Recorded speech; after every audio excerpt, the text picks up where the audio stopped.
This is County Executive Steve Schuh. You're listening to the Maryland Crabs Podcast. Live from a grungy kitchen table located in Annapolis, Maryland's scenic and historic capital, it's the Maryland Crabs Podcast. With each episode, your hosts, Tim Hamilton, John Frenay, and the occasional guest will dive in and pick apart the stuff that really matters most to you. We're too lazy to actually solve any of these problems, but we can definitely stir the pot. From schools, politics, parking in the fire lane, to those horrible people who drive BMWs. And here with this week's episode, live from the kitchen table, Tim Hamilton and John Frenay. It's the Maryland Crabs. You didn't sing it. I'm proud of you. I do not have a lot of joy in my heart, so I'm not singing anymore. Yeah, I get down this time of year. Yeah, the weather is dark and everything else. We had fun last week. We had a blast last week, and as a matter of fact, that's why it kind of sucks right now because I see no beers in front of me. Nope. And I did have a lot of fun last week. It was a lot of. I was just saying this off mic to John. Sometimes when we do an interview, it's you're here doing the interview, so when you're editing it, and it takes hours to edit. A single hour of a podcast, and sometimes takes 20 minutes. Takes Tim hours. Well, because I do it correctly. John's way is good too. But I was listening to this one, and I was laughing. It was because you can hear sobriety in the beginning, and at the end, it was just Uber time. So it was a lot of fun. It was loose. We got to do more of these. We really do. The interviews are great. We love them, but I like getting kind of letting the hair down and loosening up and drinking. We should do that. Alex Pline had a great idea. He said... He texted all hurt. He's like, I would have done that too. I like beer. Yeah, but I mean, it would be, you just want to bring a random person in and just shoot the shit for sort of like an hour. We could do like that podcast we're talking about, like Beautiful Anonymous. Instead of having a random person that we don't know call in, let's just grab a random person who's like walking their dog outside. Say, hey, come in and drink. Have a seat. Yeah, put these cans on. Actually, we're joking. We totally ought to do that. That'd be funny. That would be funny. The Super Bowl is coming up on Sunday. I know. And it's like they got the real Super Bowl, the one that we're supposedly not. They always told me when I was at R&R that you weren't allowed to use the word Super Bowl because it's trademarked by the NFL and they would come slam you down. We'll make a call to Scott McMullen. Say, hey, buddy, come get us out. That's right. Bail us out, bud. But going on to the real Super Bowl for a second, I am pulling hard for the Patriots. Well, here's why. My son's a Patriots fan, and I love him anyway. But I have a lot of Pittsburgh fans who are my friends on Facebook and Twitter, and they will never shut up about Pittsburgh. So every year, no matter who wins, they post about their 6 Super Bowl wins, and it has nothing to do with them. So this would tie. This will shut Pittsburgh up. Yeah. So I am rooting not for the Patriots. I am rooting against Pittsburgh, just in general. All right. Across the board. All right. I don't know whether I accept that, but that's okay. But there's another Super Bowl. And we're going to talk about it because you owe Lee Hurt after calling her a middle-aged white woman, entitled white woman. No, you called her. No, I certainly did not. I most certainly did not. I would never do that because she intimidates me a little bit. We're going to go to the tape. We will, and it's not a tape, man. We'll go. But the Super Bowl, it's SOUPER, and that is... I love soup. Yep. It's at the Heritage Baptist Church. It benefits the Lighthouse Shelter, and it is on Super Bowl Sunday. It's on Forest Drive. It's the low, that big one that's on the right-hand side. One-story brick building across... well, it's right next to that. No, it's right next to what used to be the insurance people building.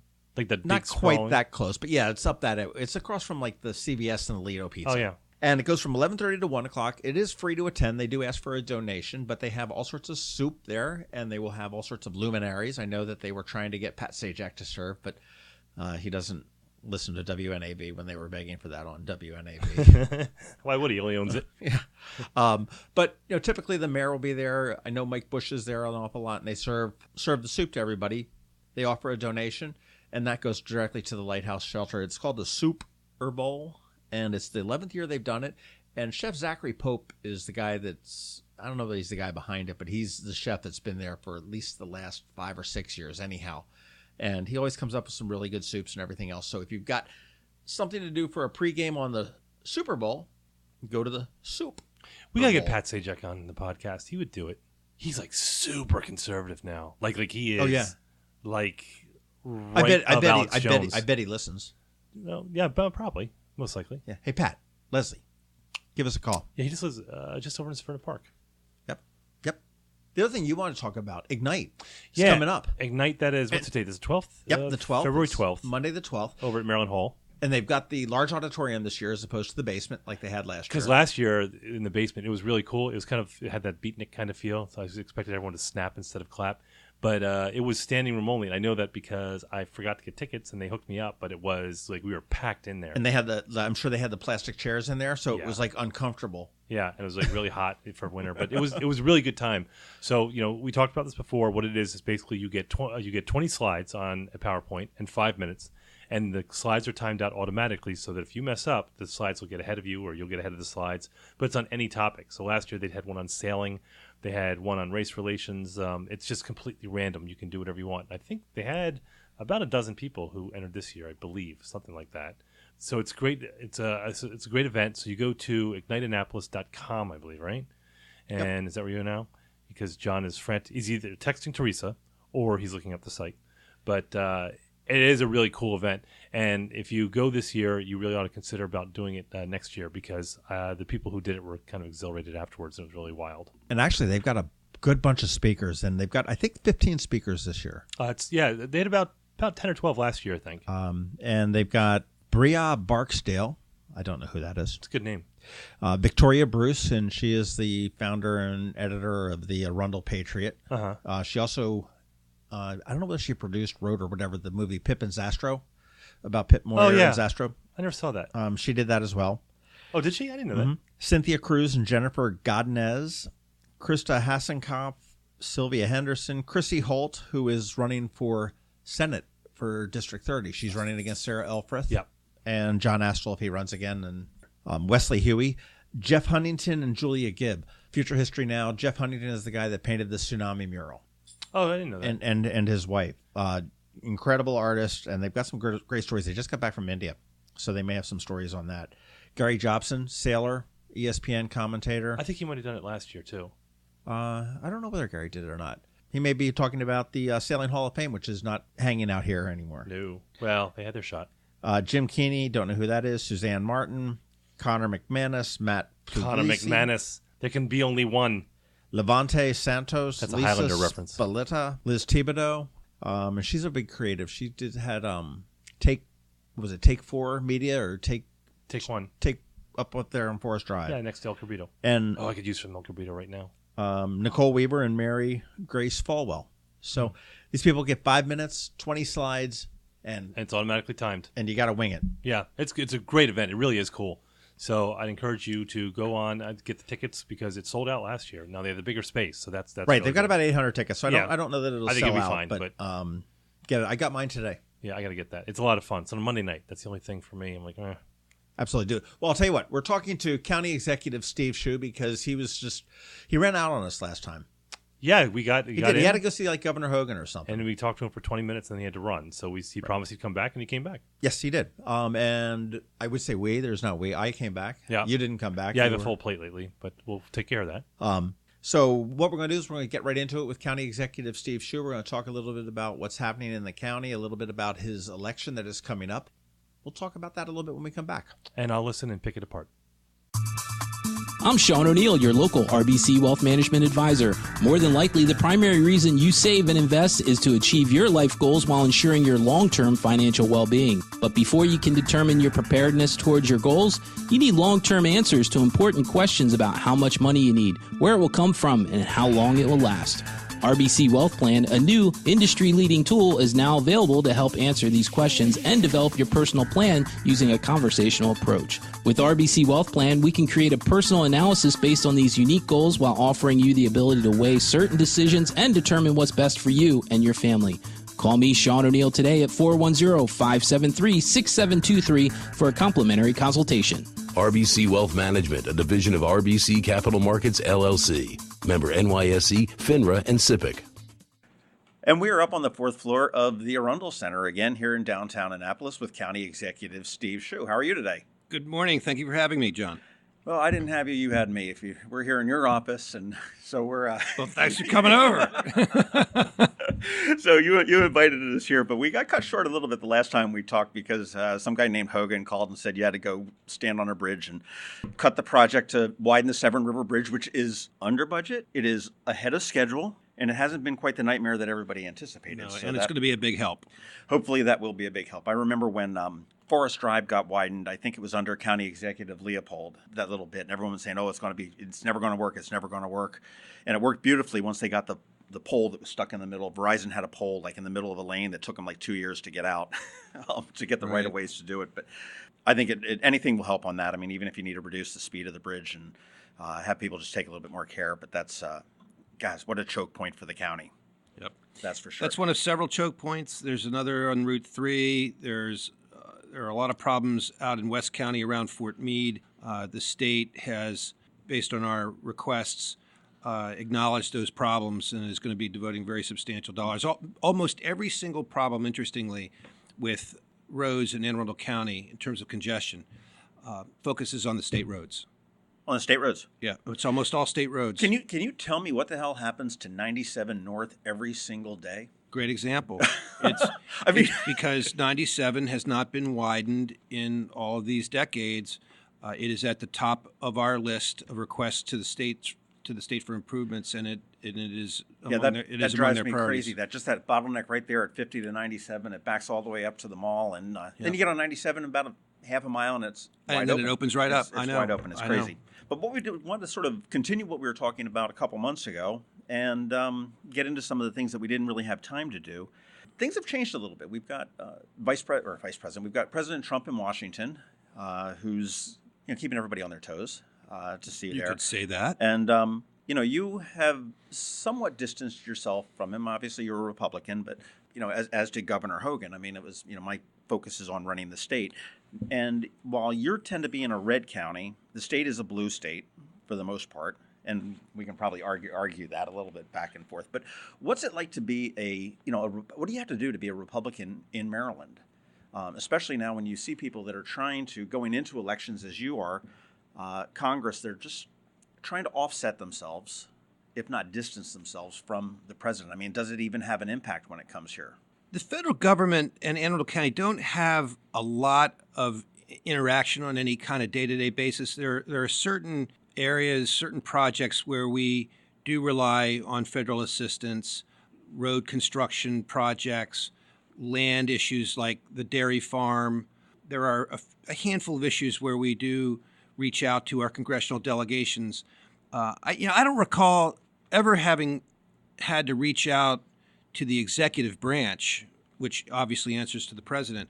All of our work with the federal government tends to focus on interaction with our congressional delegations. So we are in very regular communication with Anthony Brown, with Congressman Hoyer, Dutch Ruppersberger, and they have all been incredibly responsive. Met recently with the staff of new Senator Van Hollen, and they are very enthusiastic about working with us. So I feel really good about our working relationship with the federal government on the rare occasions where we need to. We in Anne Arundel County have our own strategy, what is we think best for Anne Arundel County. We're not trying to copycat things that are going on in Washington. Most of what goes on in Washington is not all that. So there's no shutdown on Friday? There is no shutdown on Friday. Well, talking about copycatting on federal policies and whatnot, I wanted to touch base a little bit on immigration here. And you have established a program at the Ordnance Road facility up in Glen Burnie, where an unused portion of the facility has the potential to be used to house ICE detainees. And I think I'm a little bit confused as to what this program is. Sure. What is this program? I mean, we're not sending county police officers or county correction officers out knocking on doors demanding people's papers? Absolutely not. I think it's very important for everyone to understand that we do not involve our community police or sheriff's deputies in any way in immigration enforcement out in the community. All of our efforts are focused in the jail. And that is consistent with the basic operating principles that we have in our administration. We welcome immigrants. We believe immigrants are a source of strength and critical to our future here in Anne Arundel County. But we believe people should come into our country legally, and that people who are not in our country legally should return to their country of origin and apply for legal entry to the United States. It is not practical to round up and remove millions and millions of people from the United States, and we think in particular specific groups of illegal immigrants like what they call the DACA kids, which are children that were brought here against their own volition and have lived here for 20-odd years now. They are, for all intents and purposes, Americans. They've lost any connection to their country of origin. So I do applaud federal efforts to put those folks on a legal path to citizenship. Similarly, with people under temporary protected status, there's certain categories of Haitians and El Salvadorians and others who have been, again, in the country so long now under temporary protected status because of civil strife in their own countries that they've lost all connection to their country of origin. There's no way they can go back. Well, there was a story I read about a doctor, I think he was in Michigan, he's mid-40s. His parents emigrated from, I think, Poland. And he was rounded up and arrested because of somebody had a misdemeanor back when he was a child, a teen. And he's, a well-respected doctor, an emergency room doctor, and they're trying to figure out what to do on that. And he was a DACA kid. His parents came in, presumably illegally, had the child, and the child has been an American. But he had a criminal record? Again, it was misdemeanors, like a trespassing or something like that when he was a kid, or maybe shoplifting. I mean, it's not. Yeah, I can't comment on that specific case. I'm not familiar with it, but I do believe that a major priority should be placed on deporting illegal immigrants who have committed other serious crimes, and that's why our efforts are focused in the jails. So we are doing two things in the jails. One is the program you mentioned. We have leased an empty wing of our jail to Homeland Security so that they can house illegal immigrants who are already in the process of deportation because they have been adjudicated and are meriting deportation. The other program we have is a component of the larger 287G federal program whereby some of our jail personnel have been trained on how to properly interview inmates to determine their immigration status. And now, that would be an inmate that is currently housed that the police may have picked up on an assault charge or something like that. Right. So they're in jail for some other crime, not for immigration reasons, because we don't pick people up for immigration reasons. That's not our business. That's the federal government's issue. We receive people in the jail because they've committed some other crime, robbery, burglary, rape, whatever they've done. We interview them. If they are determined to be in the country illegally, then after their term of confinement for the other crime, once they've completed their time in jail for that crime, they will then be referred to Homeland Security, to ICE for deportation. And sometimes that's the federal government will, sometimes they won't deport. They take them case by case. So that's a decision on ICE's part there. That's right. We just make a referral. I should probably say ICE with a space there, not ISIS. ISIS has nothing to do with it. That's a different terrorist group. So it's case by case. So if somebody has been arrested for an assault, they've been sentenced, they've gone through the court system here in Anne Arundel County through the circuit court, and they've been sentenced to 60 days in jail or whatever it may be. The corrections officers that are there now, through their interaction with them or interviews and whatnot, will be able to determine or potentially determine their immigration status. Correct. At that point, then, they figure, okay, we've committed a serious enough crime to land ourselves in jail. We feel that we're looking to deport them.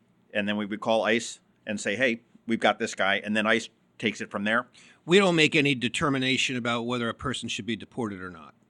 We just simply let the federal authorities know that this inmate we believe is not in the country illegally. Right. And then they make their own determinations. ICE and Homeland Security have their own priority order of people who need to be deported, people who should stay, and so they routinely issue deferrals and enable people to stay. It's not like automatic removal. It's case by case. So the Latino and Hispanic population that we have, which is burgeoning here in the county, do they need to be concerned? We're the ones that need to be concerned about. They certainly don't need to be concerned about Anne Arundel County police or sheriff's deputies enforcing immigration law. And they know that. We have reached out very aggressively to our minority communities, our immigrant communities, particularly the Hispanic community, and made it very clear that they have nothing to be concerned about. And that's important because we want our police to have very strong working relationships with all our minority communities, especially the immigrant and Hispanic communities, because public safety will break down if those relationships break down. Sure, we've got the huge issue with, well, not necessarily huge, but with MS-13, with the gangs and stuff Right. like that that's going on there, and you need to have the communication from law-abiding immigrant community. And I will tell you, a very, very large percentage of MS-13 members are in this country illegally. And the people who are suffering most from the presence of MS-13 are our own Hispanic communities, and they want those criminals out of this country just as much as everyone else wants them out. Now, do you know whether an immigration status show up on, if I get stopped by a cop for blowing a stop sign or something like that, if I am wanted per se for an immigration violation on the federal level, does that show up, do you know, on a traffic? I mean, so... Not to my knowledge, no. Okay, so essentially... That would put our police officer in a position of immigration enforcement role, and that's not what they do. Okay. We don't allow that. So if I am absolutely against policy. You know, if I am running from immigration for whatever reason, and I am pulled over for speeding or mugging somebody or whatever it may be, that's what I'm charged for: speeding or mugging somebody. You'll be charged with mugging. Right. You'll be put in the jail, and you'll be interviewed. And if they figure out that you're in the country illegally, then it goes on to that position. Okay. Right. So the typical Hispanic, the typical Latino that is law-abiding, that's here, perhaps legally or illegally, and I don't necessarily want to use the term illegally, but I mean just without the proper paperwork, doesn't have anything to worry about. That's correct. From a county level. That's correct. Okay. And that's, I want to underscore, that's really critically important policy, because public safety depends on strong working relationships between the members of our public safety departments and the communities they serve. We cannot, under any circumstance, allow those relationships to break down. And if you involve your police or sheriff's deputies in immigration enforcement, those relationships evaporate. And then we can't enforce the law, because then people are afraid to call us. They won't let us know that there's a criminal in their midst, that someone's committed a crime, that they know the identity of a criminal. And then they're just either dealing with it themselves or ignoring it. Or being victimized. Or being victim is of really it. what happens. Right. Because then these criminals prey on those communities because they know they're above the law. Right. Well, I think one thing that you'd mentioned is as far as having the relationship between the community and the police or law enforcement, and I think that we're fortunate both here in Annapolis and Anne Arundel County that generally we have a very good level of trust between law enforcement and the community. We do. I mean, we don't have the issues that Baltimore City is facing. I mean, I had a discussion with Commissioner Davis before he was let go from there, and I think that goes a long way. I mean, sure that we've got some bad apples. I mean, I remember a couple of years ago there was some rogue officer that was asking girls to expose themselves for and I don't want to make light of that, but it happens. You weed them out and you try to put in policies in place.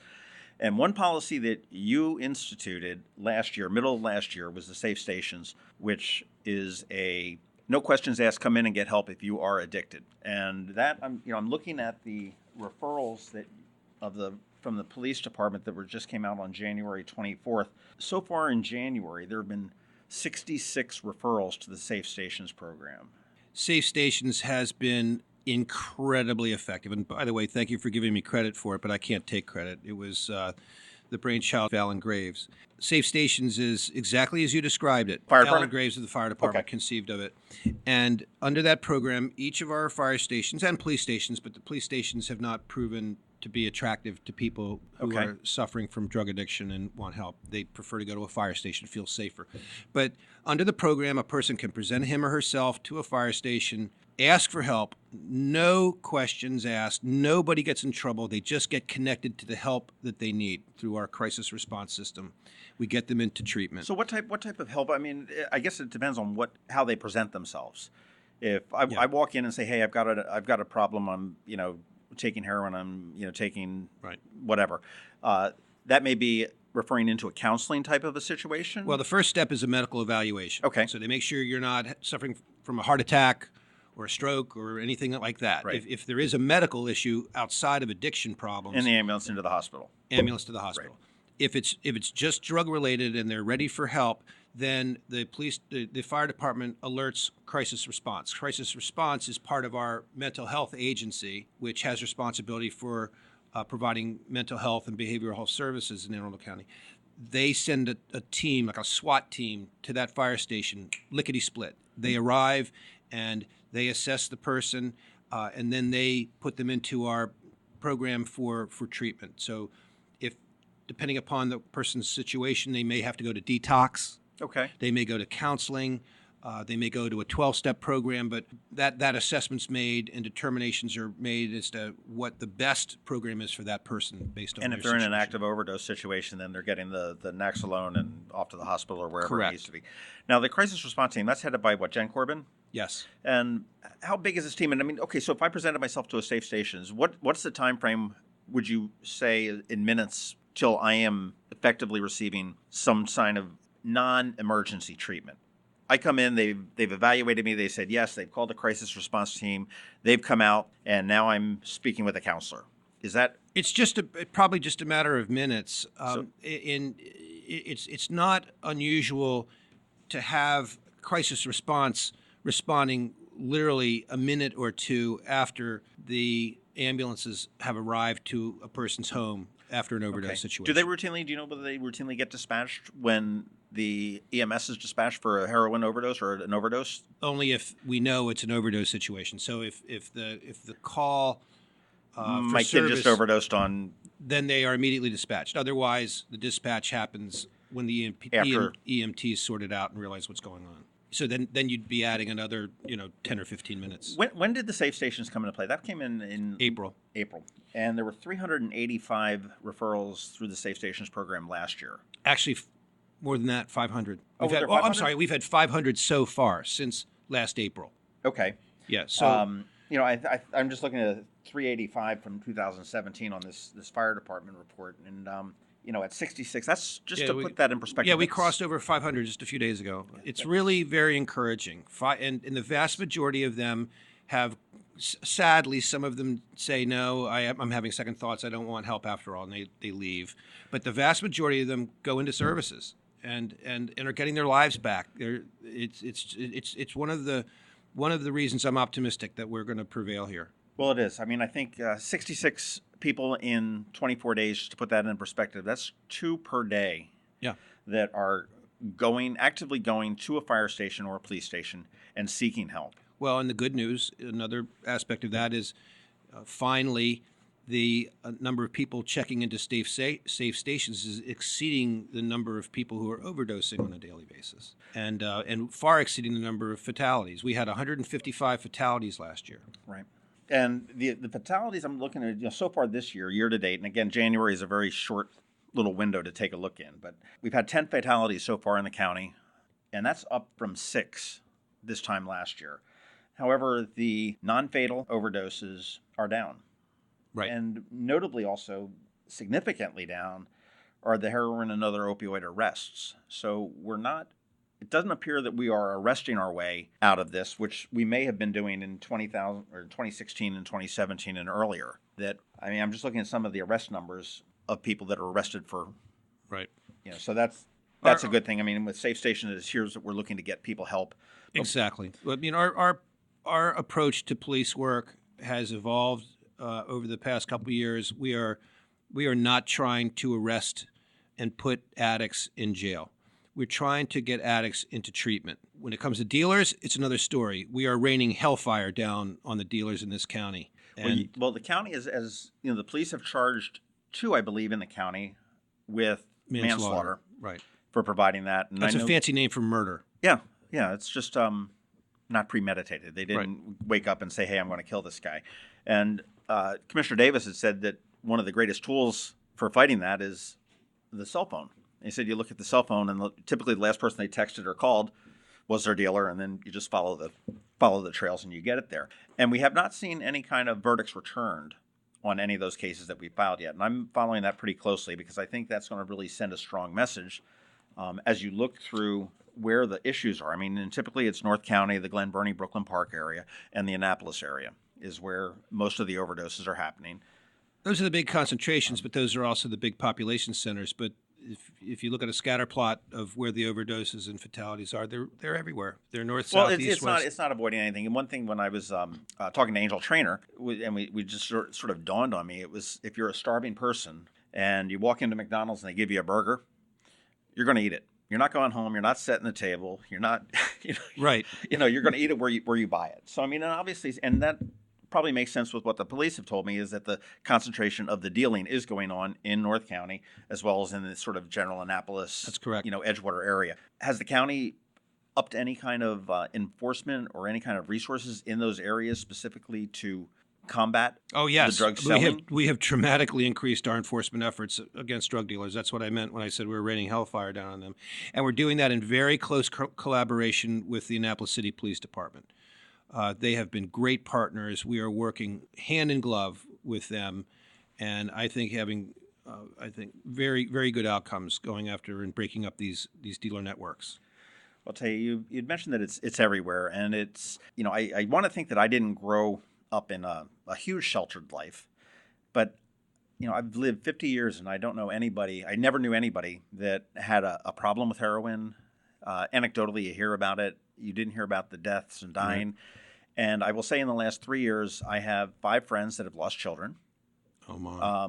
Sorry to hear one that. friend that lost a son June of last year, and his other child overdosed non-fatally on New Year's Eve of this year. So these are, and I'll show my white privilege for lack of a better term, but I mean, these are, middle class working people. I know when we talked to Wes Adams, he said that it personally affected him. His brother or his brother-in-law, I don't remember which one. It was brother-in-law. Was an addict, and unfortunately, he passed a couple weeks after we spoke. I know we've been running a lot of your PSAs that I know Dave Abrams has sent us on the safe stations, on the heroin problem that we've got.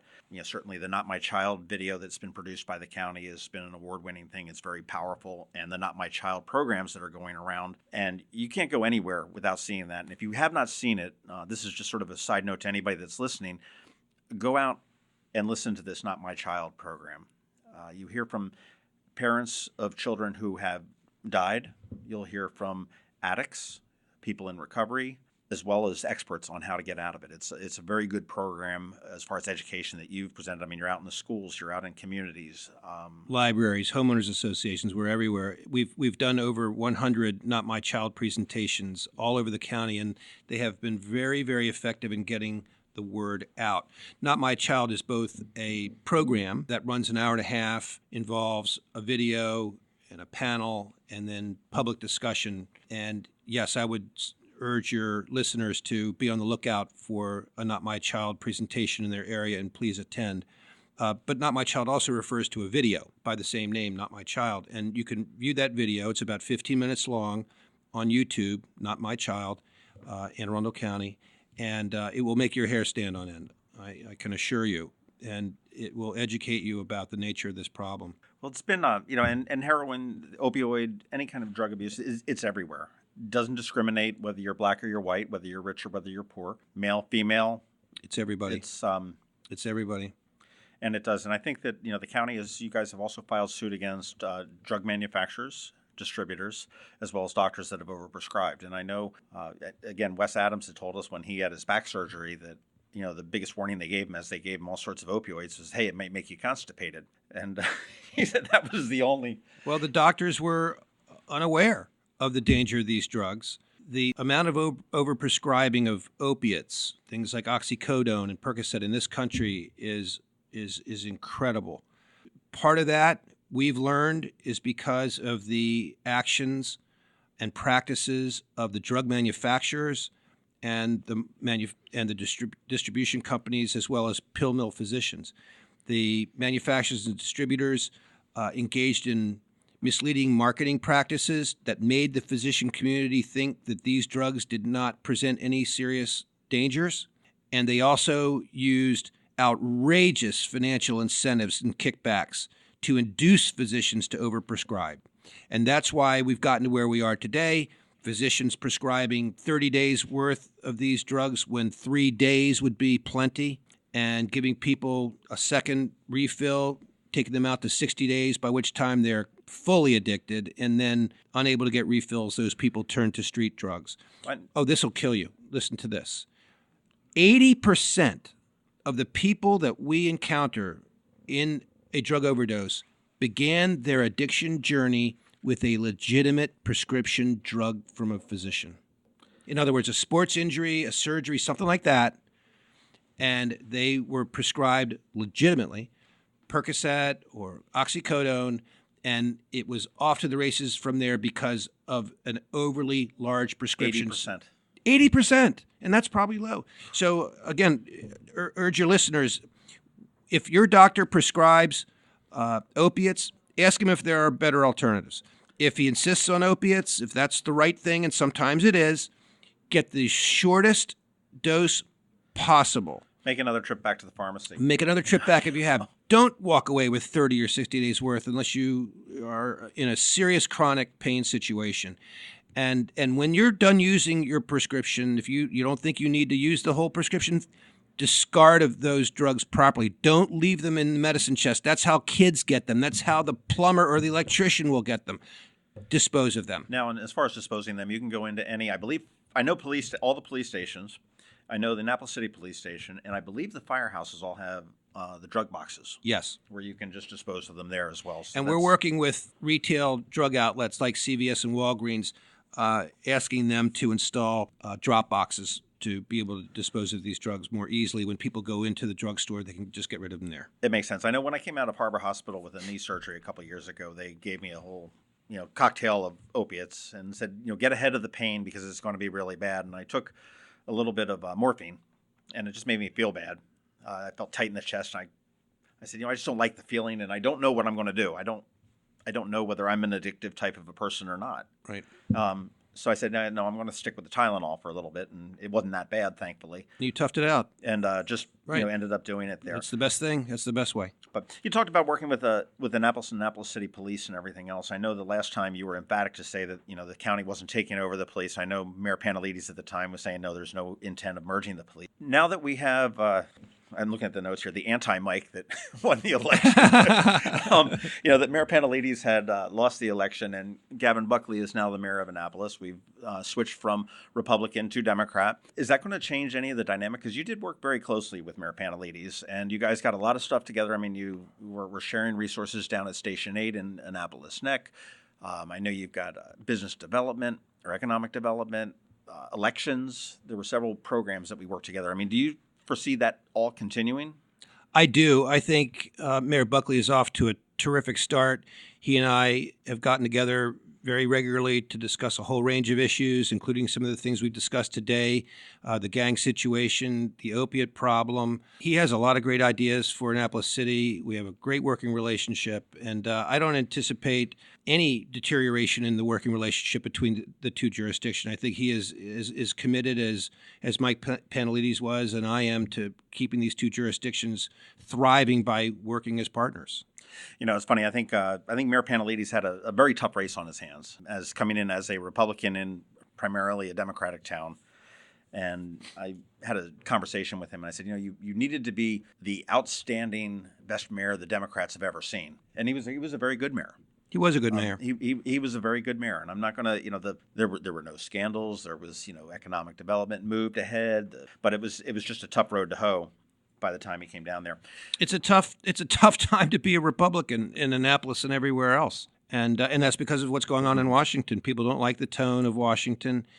Even people who like the policies, if you can get through all the rhetoric, the noise and the sound and the fury, and just look at the policies. Even people who like the policies, people don't like name calling. They don't like braggadocio. They don't like a negative tone coming out of their elected officials. And what goes on in Washington is way above my pay grade. But we're trying to set an appropriate standard here of conduct, of cordiality, of working together, and doing the people's business.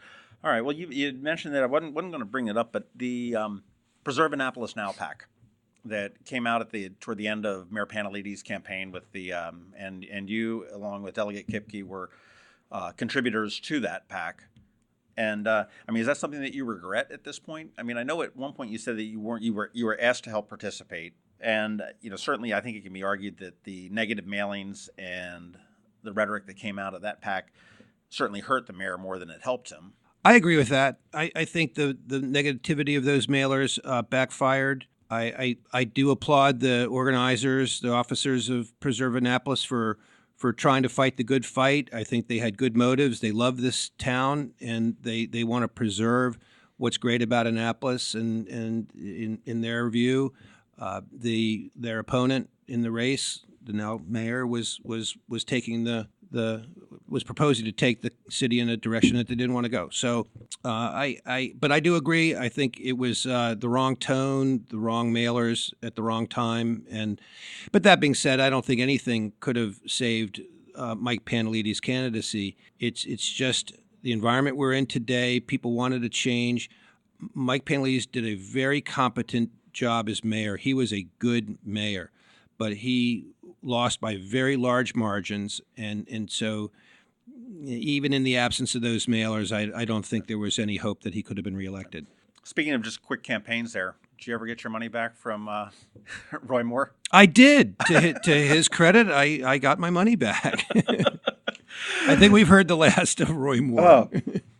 And his horse he rode in on. And the horse he rode in on. Good riddance to that guy. Well, you are looking, we just got out of an election in the city of Annapolis, and you are looking to an election in 2018 here. You're looking for a second term as Anne Arundel County executive. You're looking in 2014, I would say that you didn't really have, I don't think you had a candidate that was going against you that had his fire in his belly, and to run for this office, face it, no matter what office it is, whether it's this one or alderman or councilman, you've got to want it and you've got to have the fire in your belly to do it.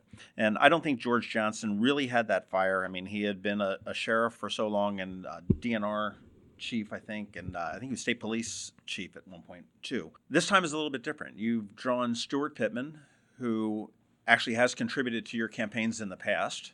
And he seems to have the fire in his belly. He's shown to be a admirable fundraiser, and in a month and a half, he's raised $200,000. I know obviously you've got some more because you've had some time going there. What do you think about the candidate in the election? What's your Well, these are very different elections. The 2014 election was more fought at the primary election phase because at that time I was up against an appointed incumbent, Laura Newman, who was formidable, and we had to give everything we had to prevail in that race.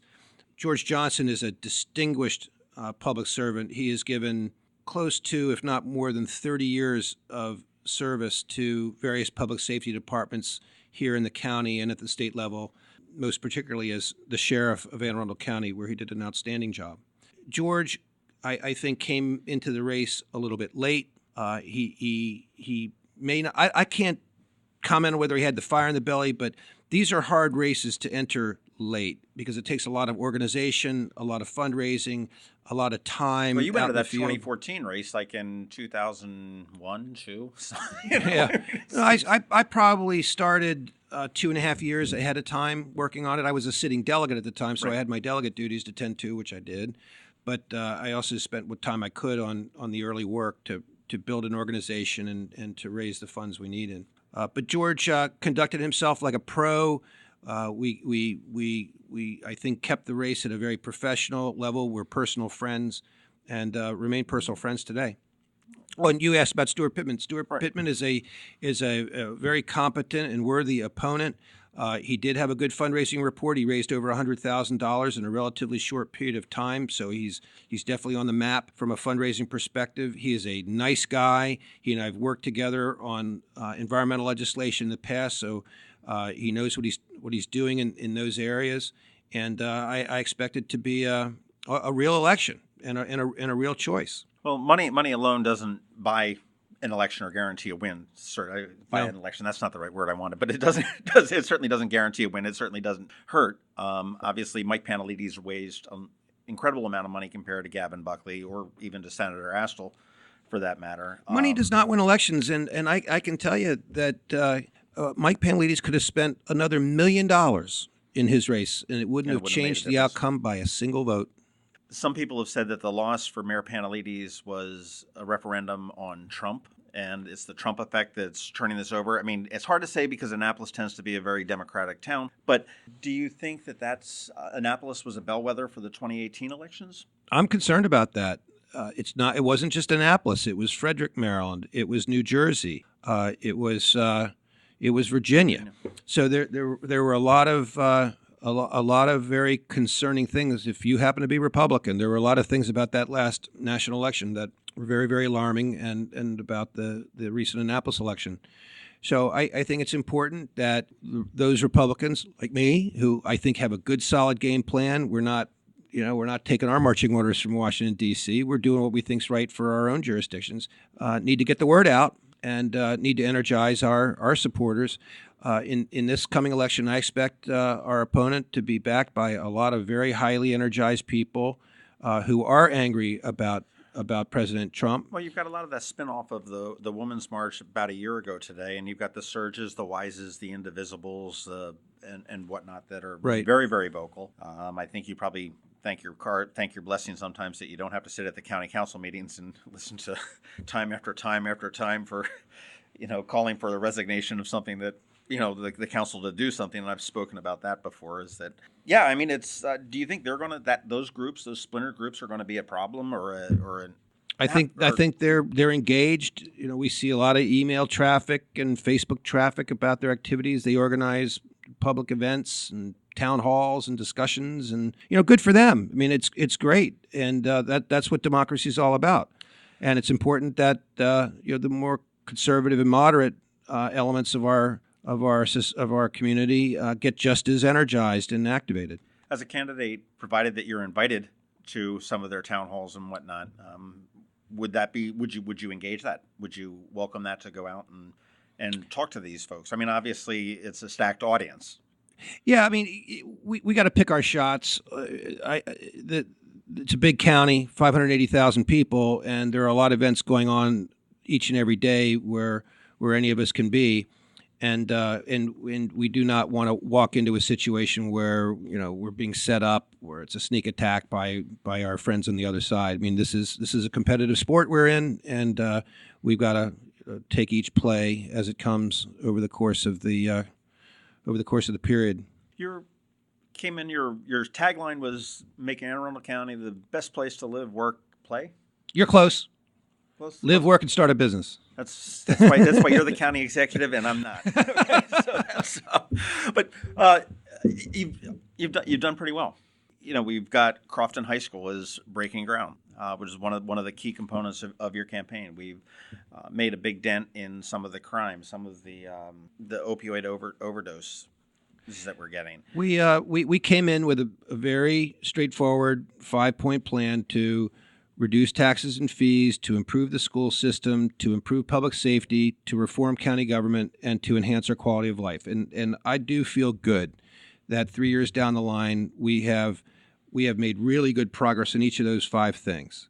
We have initiated the largest tax cut in county history and reduced property tax rates 3 times. We've now launched the largest school construction effort in the history of Anne Arundel County, including the school you just mentioned in Crofton, soon to be followed by Old Mill, and followed after that by another West County school, which we desperately need. In terms of public safety, we have broken ground, or are soon to break ground, on the new police academy, a central booking facility. We've completely turned over all our police vehicles. They're now up to speed and modern. And we've added a lot of police positions to fight back against heroin dealers. And you're up to dating the radio system as well, which is critical for the That's safety of the a huge officers. Project and really, really important. Absolutely.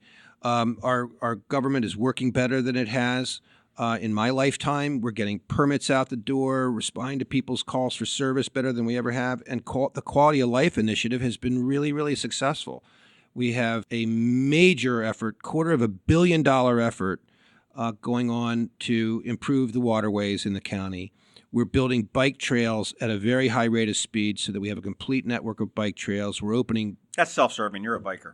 I love bike riding. Wish I had more time to do it. We're opening canoe launches and kayak launches all over the county so people can access the water. We've opened up swimming beaches for the first time in decades so people can engage with the environment. I was visiting another potential park yesterday that I'm really excited about in South County. So we're looking to make sure that everybody has an opportunity to take full advantage of the natural beauty of this county, because I've lived here all my life. And I've traveled widely, and this is one of the most beautiful places on earth. And we want everybody to have an opportunity to interact with our natural environment. Well, your work is done. What are you running for again? What's on the agenda? I mean, it sounds like you've accomplished. I mean, what do we look forward to for 4 more years if you're elected? Well, our 5-point plan is coming to a close because I believe every executive, whether in government or business or the nonprofit world, needs to have a new plan on a regular basis. And the cycle in government is 4 years. In business, it's usually 5. But in government, it's 4 years. So we will be closing out our 5-point plan and launching a new plan. I'm not yet in a position to share with you the full scope of that plan, but I can tell you a couple things it will involve. One is land use. We are about to enter into the once every decade general development planning process. And that plan will determine how land is used, how it's developed, how it's preserved in this county for the next decade. And we are determined to pursue smart growth strategies that concentrate development and direct development to places that have infrastructure and to preserving our rural lands. We have some of the most beautiful rural agricultural lands anywhere in this country, and they have to be preserved. We are now at a unique point in history in this county. A lot of people don't realize this, but 49% of Anne Arundel County is in zoning categories that is developable or developed. 51% of Anne Arundel County is in zoning categories that is either rural or protected. And we are going to draw the line there. We are not going to allow that 49-51 line to be crossed in the next development plan. We're going to preserve the rural lands that we have. All right. I know you've got to work with the county council. You have certainly to work with the legislature. If you had just a pie in the sky initiative, just Steve Schuh, this would be the greatest thing in the world for Steve Schuh to do for Anne Arundel County without any of the BS that you have to do to get it accomplished. What would it be? Do you have any idea? I would say two things. And Amazon's not coming here. And it's not about me. I mean, it's about I know making that. our county a better place. But it's about the county. What would you? But I have my ideas about what I think this county needs, and I believe, number one, the county needs to dramatically increase the number of schools in this county.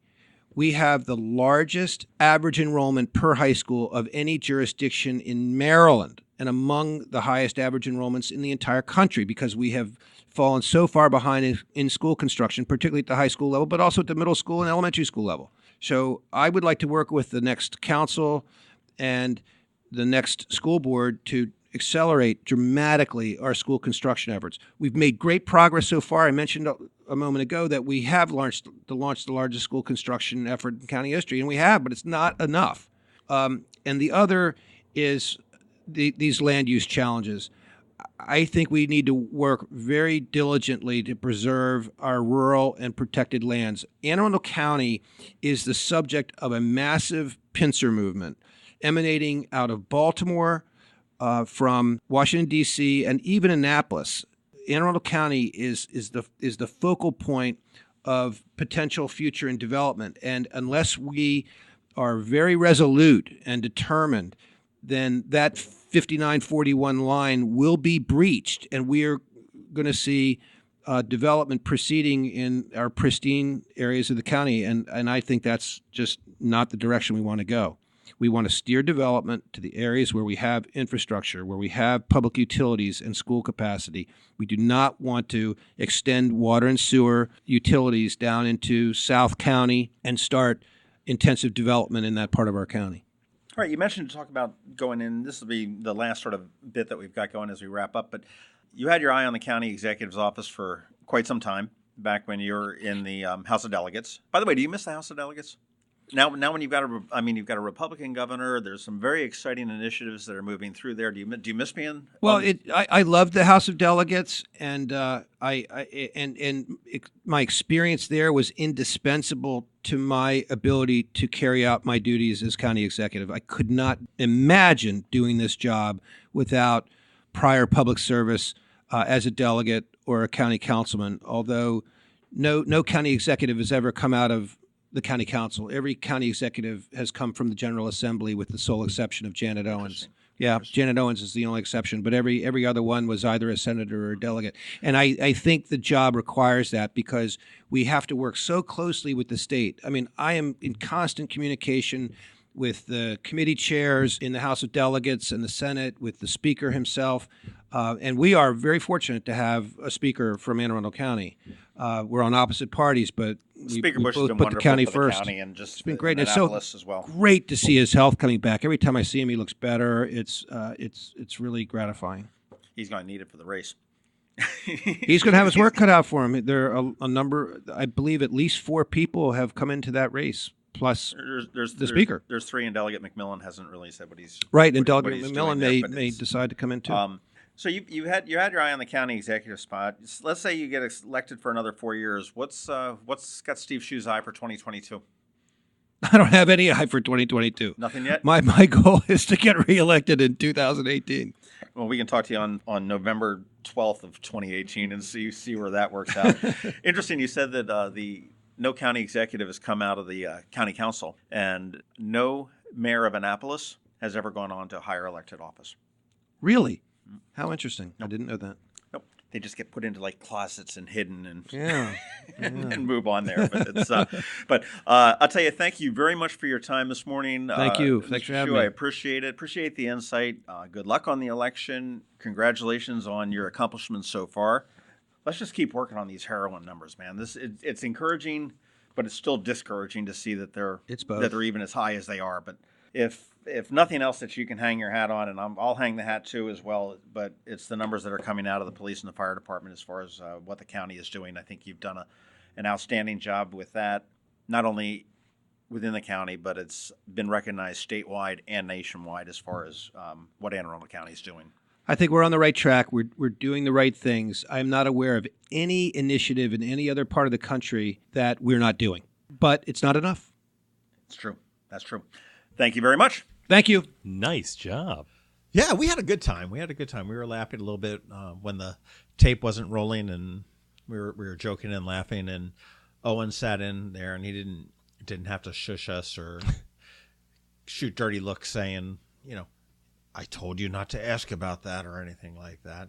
I did promise I wouldn't ask him if he wore boxers or briefs, and I held to my word. So that was good. You're quite the journalist. I thought it was very interesting. I was glad that we got deep into that whole immigration thing. And I thought that was really very good because I think there's a lot of misinformation. Now, whether the misinformation is lying to me or the county executive is lying to me, and I want to think that the misinformation probably is, but there really is no need for a otherwise law-abiding, and this is, it sounds crazy, but an illegal immigrant, or new American, as Governor O'Malley like to call them, right. If they're otherwise law-abiding, there's not a problem. Well, I think the problem that we have right now is that I think everyone goes to their corners when it comes to issues like this. No one is actually exploring any of this, and we always say we want a dialogue in this country, and we don't. So, if you look at the immigration thing, I was listening to Fox News earlier, and they were talking about the immigration crisis. It's not a crisis. We are at net zero immigration. We have been for the last 8 years, where less immigrants are coming in than are leaving. So it's not a crisis. That said, they would say, well, what part of illegal don't you get? Just the sheer fact that they're here without documentation means that they're illegal. And I get that. I want to control immigration too. I want productive citizens in here. But let's be practical and just say, are the ones that you want to that you want to kick out, are they ones who are causing problems? If someone's arrested for a felony, then yeah, sure, I guess so. But I think that Republicans are going to they're going to line up behind the Trump policies right now, and Democrats are going to line up behind whoever's leading the Democrats now, even though it's right the sanctuary cities, right. And so, there. I think everyone's got to really on both sides got to just calm down and look at this rationally. And it sounds like that's what Schuh was doing. He was being practical about it. I think it makes sense. He emphatically said, hey, if you are here illegally, undocumented, whatever the heck you want to call it, and you're just going about your life, you're working, you're providing for your family, you're just hanging out on the corner, no worries at all. That's how I feel. It's that's fine. Enjoy your time on the corner. Right. Be productive. If you break the law and they bring you into jail, the county is going to be trained to potentially identify you as a potential illegal, but they're not going to be questioning that. Right. The only thing you're brought to jail for is for the crime that you're accused of committing. And when you leave, they may turn around and say, "Hey, ICE, I think that Hamilton guy might be here illegally," and it's up to ICE whether they want to do anything. Yeah, and And then the other program that they've got over there is up at the Ordnance Road facility where they're housing ICE detainees, and that. For me, I think that's just sort of it's a reasonable use of a facility that was underutilized. Essentially what that is, that's just a holding thing. The ICE they've arrested them for whatever reason, and that county is not involved in that whatsoever other than... Right, and that's where I agree with it. And I think that's what a lot of the so-called sanctuary cities are saying, look, our job's not to enforce federal statutes, and they're not, saying that we're not going to become a de facto member of the ICE team, and I get that. So, I mean, my view is just if you're in here, you're being productive in the country, you're paying taxes that you're never taking out, you're not going to see Social Security. Thanks for the money. Sorry you're not going to see it. You're being productive. Your family's here. You're acting as if you're an American. Then fine. Let's let bygones be bygones. If you're going to be a destructive member of society, then you know what, you overstayed your welcome. That's kind of where I am on it. Well, I thought it was really good that we clarified that. I couldn't say enough good things about the work that we've done with the opioid and the heroin epidemic. The safe stations. You've got the numbers are down. They're still up, but they're down. Yeah, I think Maryland, we said this many times, Maryland and especially Arundel County has done an incredible job getting ahead of this opioid crisis. They really have. I mean, Republican, Democrat, everybody. And I think this is a great example of how it should go. Well, when he was talking about the crisis response team and their response, if I go to a safe station and say, hey, I'm overdosing or whatever, they're going to give me a medical exam immediately to see whether I need to be transported to the hospital for medical treatment. If not, the crisis response team is there. And he said that's there. And I thought that would be like some ring, ring, ring. Hey, Jen. Yeah, we got somebody down in Deal. And okay, well, I'm going to finish up my dinner and head on. But no, these guys are there within minutes. Right.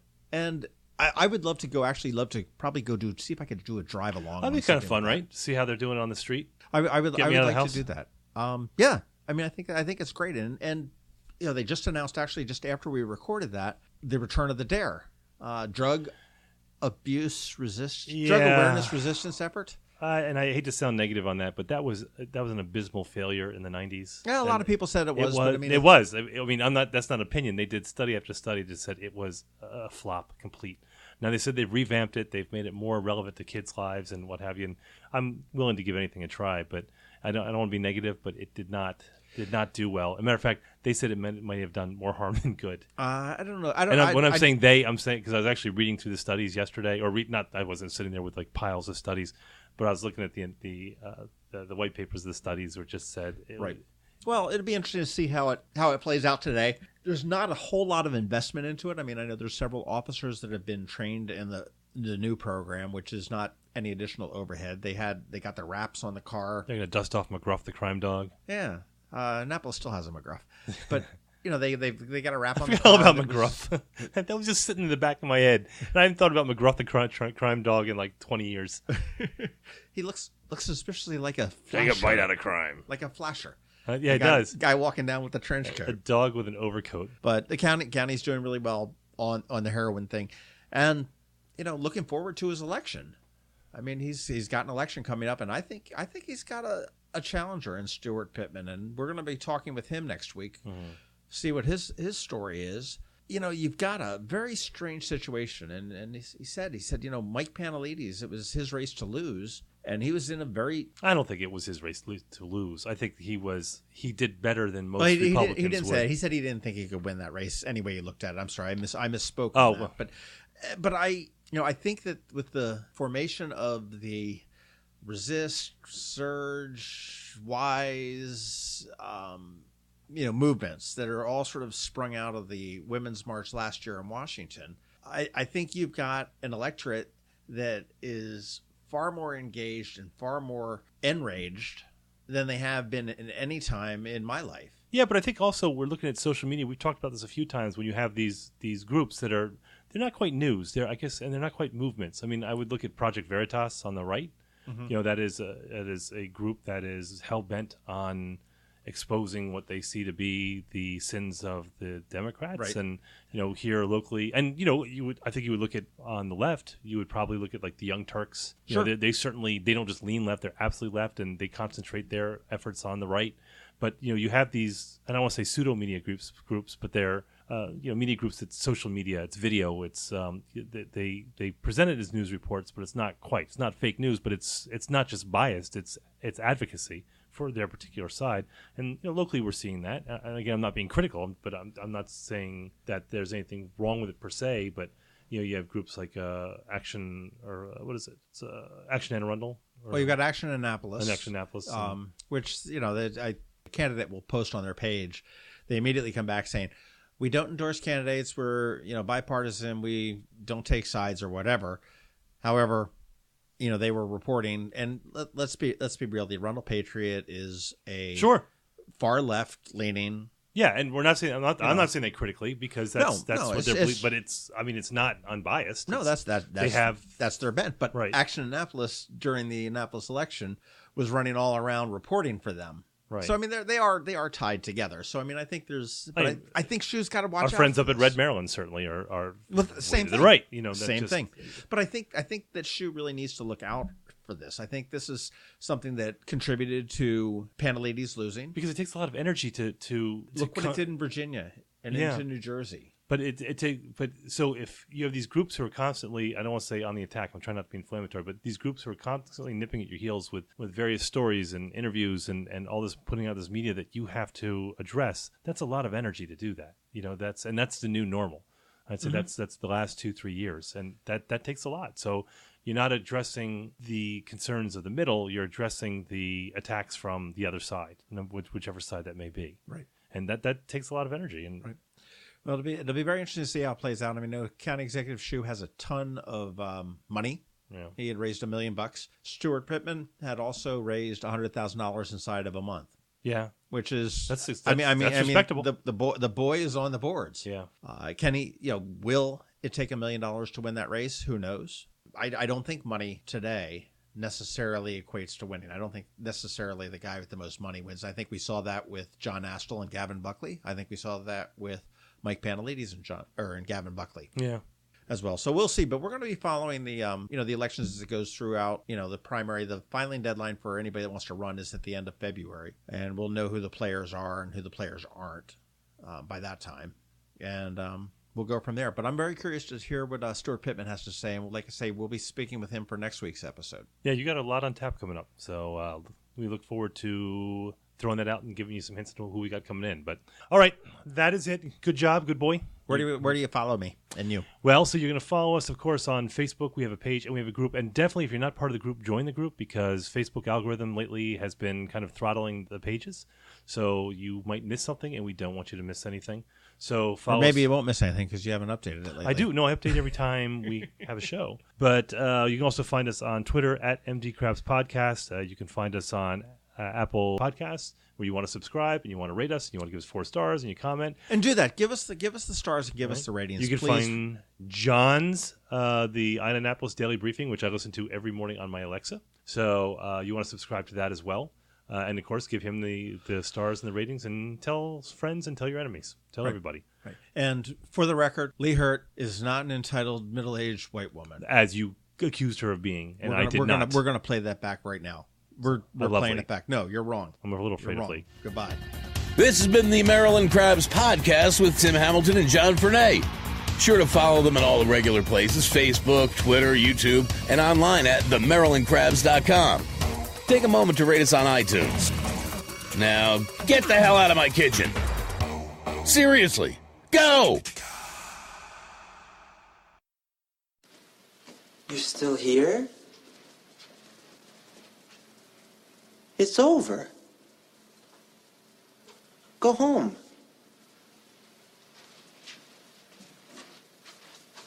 Go.